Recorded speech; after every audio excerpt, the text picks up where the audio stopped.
امام بخاری کے دور میں جو ہے نا یہ بڑے عروج پر تھے، یہ معتزلہ اللہ تعالیٰ کی صفات کی نفی کرنے والے بڑے عروج پر تھے، کیونکہ ان کے پاس حکومت بھی تھی اور کلیدی عہدے ان کے پاس تھے، حکومت میں عہدوں پر فائز تھے یہ، اور حکومت ان کا ساتھ دیتی تھی، خاص کر کے مامون الرشید اور معتصم اور ہارون واسق باللہ، یہ تین عباسی خلفاء یہ کٹر معتزلی تھے یہ۔ اس وقت محدثین کا دور ابتلا تھا، امام احمد بن حنبل کا خاص طور پہ یہ دور ابتلا تھا، قید میں تھے اور کوڑے برسائے جاتے تھے، ان پر زخمی کیے جاتے تھے، خون و خون ہو جاتے تھے،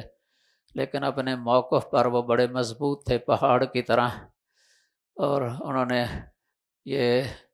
اس امتحان کے اندر اسی طرح ہی کامیابی حاصل کی تھی جس طرح ابراہیم علیہ السلام نے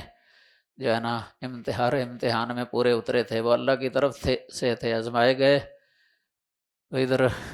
دشمنوں کی طرف سے جو ہے نا یہ اہل بدع کی طرف سے امام احمد بن حنبل کا دور ابتلا، اور یہ خاص طور پہ کلام باری تعالیٰ کا جو مسئلہ تھا، یہ قرآن اللہ کا کلام ہے، اللہ کی صفت ہے، غیر مخلوق ہے، تو یہ اس سلسلے میں امام بخاری رحمہ اللہ کو بھی بڑا یعنی ابتلا کے اندر مبتلا کیا گیا تھا دشمنوں کی طرف سے، ان کے لیے بھی جو ہے نا یہ دور ابتلا تھا، اس لیے امام بخاری رحمہ اللہ نے کتاب التوحید کے اندر اللہ تعالیٰ کی صفات میں سب سے زیادہ صفت کلام کو اجاگر کیا ہے، زیادہ بیان ہے اس کا، اندازہ لگائیں آپ، کل 58 باب ہیں کتاب التوحید کے اندر، تو ان میں سے 35 ابواب جو ہے نا وہ کلام باری تعالیٰ کے بارے میں ہے، صفت کلام کو ثابت کرنے کے لیے، اور یہ فرق بتانے کے لیے کہ اللہ کے کلام اور مخلوق کے کلام کے درمیان فرق ہے۔